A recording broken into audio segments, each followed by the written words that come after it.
I'm Daniel Gross, and this is the number. The number today is $10 trillion. It's a pretty big number. It's the amount of money that Indian and Chinese consumers are projected to spend in the year 2020.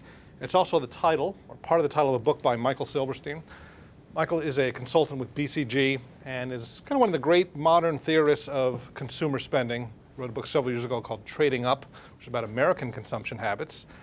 This book is about consumption habits in the emerging markets and the opportunity they present for us. Yes, this book is really about Chinese and Indian consumers and how we project they will behave over the next 10 years and how they will buy more food, more healthcare, more education, and the opportunities for companies. And part of this is sort of a numbers game. They have vast populations.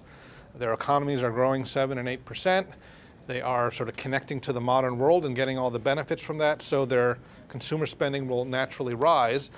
But it's possible to detect out there concerns that China's growth is slowing from 9 to 6%, that India, they're running into all sorts of trouble. Does your thesis account for the possibility of a slowdown? So in the world of emerging economies, there's ups and downs.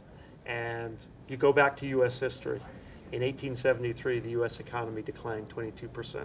Over the time period from the end of the Civil War to the beginning of World War I, the U.S. economy grew 6%. What we see is the long-term growth, and we see consumers spending, ambitious, hungry, driven, and with education. Okay. And I guess part of the upshot of this, we look at the rise of China and India, but China in particular, and see this as a negative. They're going to displace the U.S. as the world's largest economy, sort of a zero-sum game. Their gain, our loss, we owe them all this money. That's not quite how you see it. Well, that's the talk of Obama and Romney, and it's a dangerous kind of talk. What you really need to do is engage Chinese and engage Indian consumers and understand them, speak their language, get into their homes, understand they're humans. They don't believe that they're headed for conflict. They believe that they're headed for prosperity. Now, we talk a lot about sort of the consumer component of this, and we all know that Coke and Pepsi and Hollywood movies do extremely well. There's obviously a big opportunity here, but it seems like perhaps a larger opportunity is sort of for behind the scenes consumption in things like infrastructure. So what's the opportunity there for American businesses? So the biggest thing that's happened, and the thing that's the fuel behind the growth of these 2.6 billion people, is they're moving from agriculture to urban.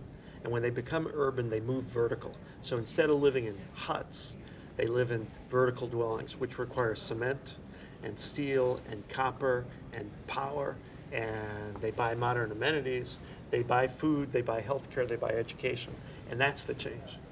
And I think part of the concern has to be is, will our brands continue to travel well? We obviously have a very good track record with things like McDonald's and their ability to adapt. They're opening some meatless restaurants in India.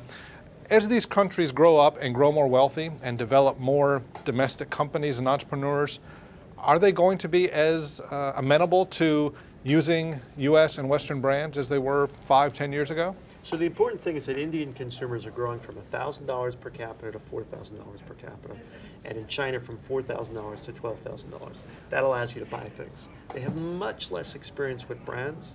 They believe brands are much more important as guarantees of safety and of quality, and they are much more brand loyal than American consumers. Okay. Now, how about the opportunity for authors? Your book's coming out October 2nd, I believe. Is it coming out simultaneously in China and India? It is coming out simultaneously. We got great news today, which is the book is the #1 advanced book in India today. And they have 1.4 billion and potential readers? They read books. The newspaper business, the book business, printed communication in India is alive and well. Right. And I guess one of the sort of hidden beauties of India is that the language barrier that we often encounter, and Americans are generally terrible at other languages, is not as severe there. So there are more Indians that speak English than Americans that speak English. Okay. Well, we hope you're watching in Bangalore and Mumbai and Shanghai.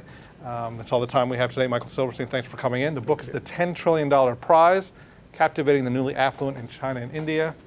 I'm Daniel Gross, and this is The Number.